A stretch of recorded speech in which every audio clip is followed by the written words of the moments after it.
Hi. No, it doesn't matter. Stream of consciousness. This is 54 Sons Road. I was here on Black Saturday. My name is Raz Johnston. I was here the day, staying for a weekend, the day that the bushfires burnt through Marysville and much of Victoria. This was the house, 54 Sons Road, or what's left of 54 Sons Road, where I was staying to get away from St Kilda Festival.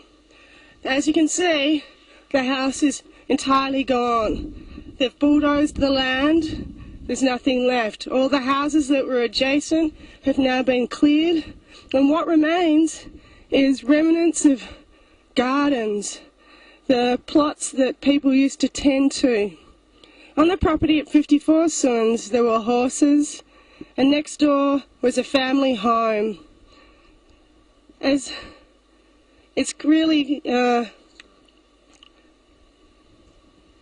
really hard to work out what to say as you're facing the fact that it was a near-death experience, that I made a choice to leave when so many others didn't. You know, I left this site for the good fortune of listening to some local people who came to save the horses on the property that I was staying on, but I left and drove past people who were staying to protect their homes. I drove past old men. I think the temperature was 43 degrees. Nobody had any idea that the bushfire was coming in real terms. I mean, there was smoke in the sky, but there was no warning except two fire alarms. I had no idea it was a fire alarm. If I hadn't spoken to two locals, because I thought they were stealing the horses, I would not be alive today. Stop. This is a garden at 54 Sons. You know, as you can see, the ferns are recovering, and there's water in the pond, and the pebbles of the path are still there, and some beautiful, I can smell the jonquils and the daffodils, which is just beautiful, but the Japanese maple is certainly crisp. And I wanted to show this to show how life goes on, and also show, you know, the quaint and the kitsch. Thank God there's my dog. He was with me. My dog Mac, he was with me on the day that we fled. He smelt like a bushfire for about 4 days. In fact, my car smelt like a bushfire for about 4 days.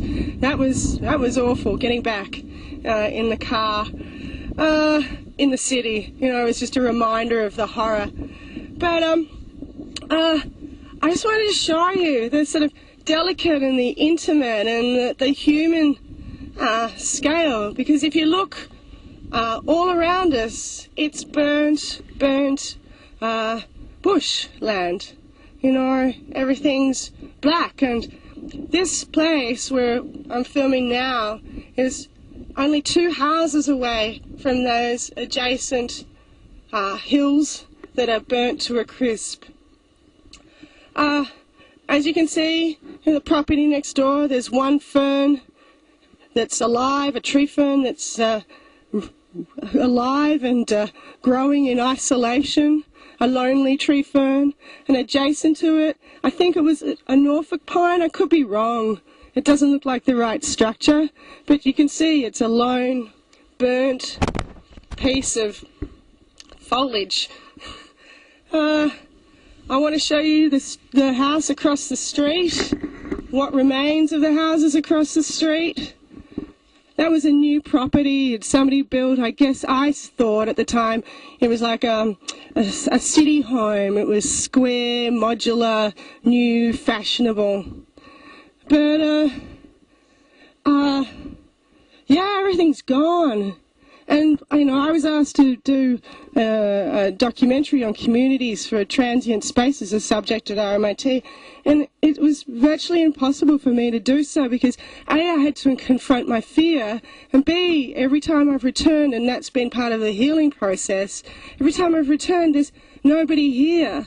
You know, Marysville is gone, and I want to show you that through this filming, that how a community has been decimated by this bushfire, and by the fact that people weren't prepared for it anyway. And I'm not attributing blame at all. I think it was so monumental, so powerful, and so unexpected. I know that people say that it was expected, but nobody thought Marysville would burn. We thought it was safe. And shows you how wrong you can be.